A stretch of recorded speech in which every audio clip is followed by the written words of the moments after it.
दोस्तों, जब रामायण शुरू हुआ था तब किसी को उम्मीद नहीं थी कि रामायण इतना अधिक लोकप्रिय साबित होगा। और जब दूरदर्शन पर इसका पुनः प्रसारण हुआ तो फिर इसमें नए रिकॉर्ड्स कायम किए। दोस्तों, जब भी हम रामायण देखते हैं तो इसमें दिखाए गए महल, वन, नदी, दरबार, ये सब देखकर ऐसा लगता है कि वाकई में असल में भी सब कुछ ऐसा का ऐसा ही रहा होगा।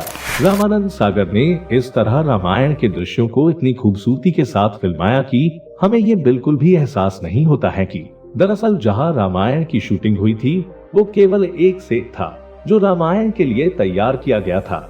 आज से कई साल पहले जिस रामायण को रामानंद सागर ने बनाया था उसका जादू आज भी बरकरार है। रामायण को फिल्माने के लिए एक ऐसी जगह की जरूरत थी जहां वन, नदी, पहाड़ और समुद्र तट एक साथ हो, ताकि अलग अलग दृश्यों को फिल्माने के लिए ज्यादा दिक्कत न हो। बहुत सी जगह तलाशने के बाद आखिरकार एक ऐसी जगह मिली जहां इस पवित्र कथा को फिल्माया जाए, और वो थी गुजरात का एक छोटा सा शहर उमरगांव। ये शहर रामायण के लिए एक पर्याप्त स्थान था। यह शहर की आबादी भी इतनी घनी नहीं थी कि जिस वजह से यहाँ काम करना मुनासिब न हो। हालांकि इसके अलावा रामायण की ज्यादातर शूटिंग रामानंद सागर के बंगले सागर विला में हुई थी। कुछ सीन आउटडोर हैं। जब शूटिंग बाहर होती तो वहाँ के थिएटर आर्टिस्ट और अन्य कलाकारों की मदद ली जाती थी। और आपको जानकर हैरानी होगी कि रामायण की शूटिंग के दौरान कई बार जूनियर कलाकारों की जरूरत पड़ती थी। ऐसे में गांव-गांव में जाकर ढोल नगाड़े के साथ ऐलान कराया जाता था कि सीरियल में काम करने के लिए कलाकारों की जरूरत है, भर्ती चालू है, आ जाओ, ज्वाइन कर लो। वहीं सीता यानी दीपिका चिखलिया से रामानंद सागर ने कहा था कि सीता ऐसी लगनी चाहिए कि स्क्रीन पर आए तो इंट्रोड्यूस ना करना पड़े, दर्शकों को ये बताना न पड़े कि ये सीता माता है, दर्शकों को ये ना बताना पड़े कि वो जो 2-3 लड़कियां चल रही है उनमें सीता कौन है। इस तरह 4-5 स्क्रीन टेस्ट और कई राउंड के बाद दीपिका चुन ली गयी।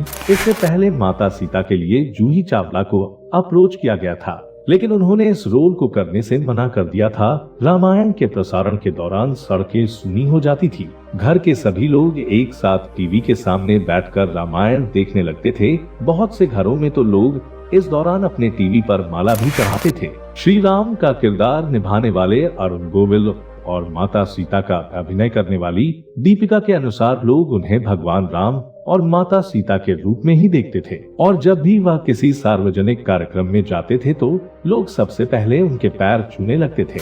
इतना ही नहीं, देश के कई हिस्सों में शाम के 7 बजे के बाद ऐसा लगता था कि जैसे सरकार ने कर्फ्यू का ऐलान कर दिया हो। लोग अपने घरों या फिर पड़ोसियों के घरों में घुस जाते थे, टीवी के सामने बैठ जाते थे। रामायण ने जितनी प्रसिद्धि हासिल की उतनी प्रसिद्धि और किसी धार्मिक शो को शायद ही मिली होगी, लेकिन बहुत कम लोग इस बात को जानते हैं कि रामायण को सूचना और प्रसारण मंत्रालय से कई बार रिजेक्ट कर दिया गया था।